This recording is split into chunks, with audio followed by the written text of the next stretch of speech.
How's it going, party people? Is Caravan Dan from Gaming Caravan, and I said I was gonna post every day, and I haven't done that yet. And people have been calling me out for that, so I'm gonna post today.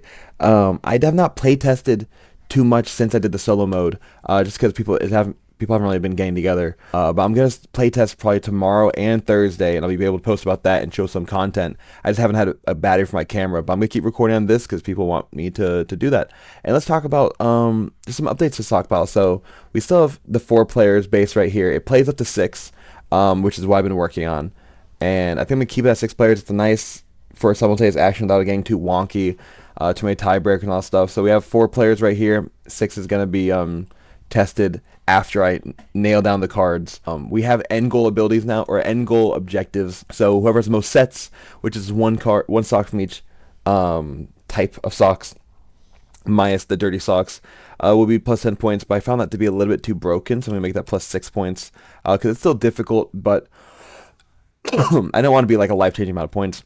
We have most of any type of sock gets a good amount of points. So this is like bear socks will be 5 points. But I actually want to kind of make that. I think I want to make that 4 points.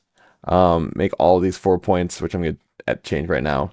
And yeah, like I said, we have one for each type of sock that are not the dirty socks. And I didn't want there to be like an exponential win factor to it. So let's go ahead and boom, there we go. I did have one for the most dirty socks to offset the dirty socks.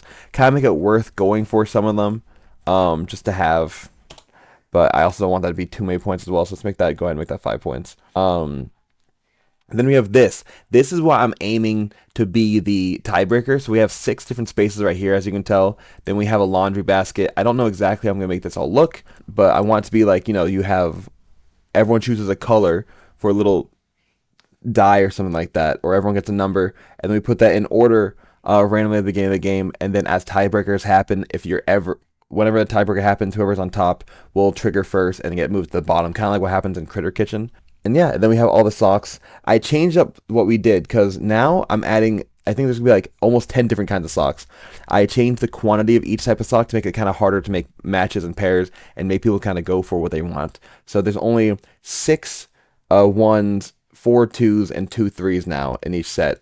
I think I'm gonna go for I might just do like 5 3 and 2, something like that maybe. I'm not 100% sure. But right now we have 1 2 3 4 5 6 7 8 9 10 11 12. So we have 12 per sock, which makes sense.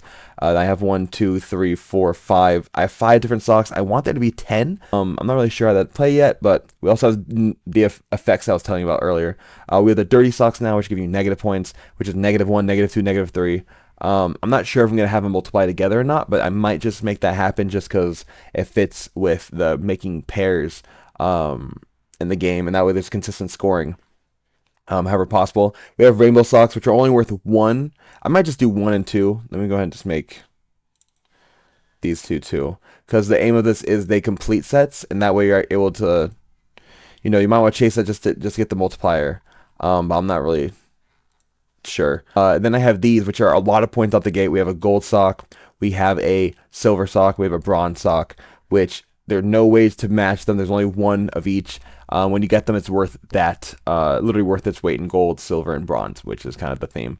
I'm not sure if I want to do too many different types of socks after this. I might make more of these, because I'm going to have some people, it's an option in the Kickstarter to custom order, custom design certain socks. It's also the same thing to get yourself as a sock monster, which we have some people already interested in, which is going to be great. I'm really excited for this game so far. I only have 1 2 3 4 5 6 7 endgame goals right now. I'm gonna add probably like 5 more to have it be 12, and there's only 3 per game that are randomly shuffled. I'm thinking having 1 of the different types of socks. So like, you just choose a random one. Whoever has most of that gets those points. I'm thinking about having another pile for like the other 2. So these I want to be more varied in abilities and all that stuff. People are saying they want to see the gameplay of the game so they fully understand how to get feedback and all that. Fully fair. I also want to show you the game, but we have not been able to record that yet because again, no camera. Which I should be having tomorrow and be able to show you guys at least a 1v1 to show you how the game works, and then maybe record a 3 or 4 player game if I get lucky.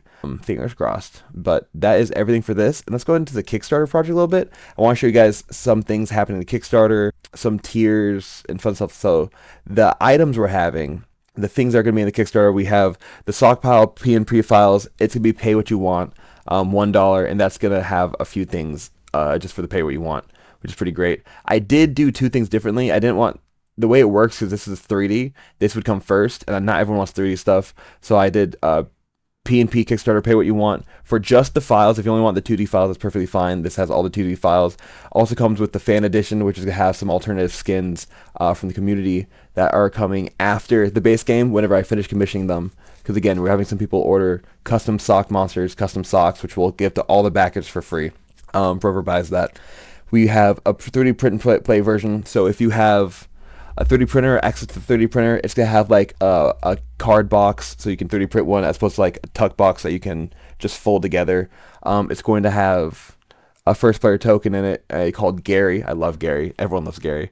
It's going to have a few different things in there as well. So it's going to have some upgraded 3D STLs, still pay what you want, which is PWYW, pay what you want. $30, the thank you thread, which is literally just credits in the rulebook and comes with, everything underneath it. Come with Sock Monster will come with a sock monster. Build a sock will allow you to do a custom sock. Then the monster match is going to be a sock monster and build a sock. Or it might just be two monsters, or it might just be two socks. But it allows you to do two between these two. And again, everything underneath it for $50. So you save $20 extra by getting this. Sockpocalypse is everything. It's the biggest stretch tier possible. Only 5 available. It's gonna have a few things that you haven't seen to Kickstarter.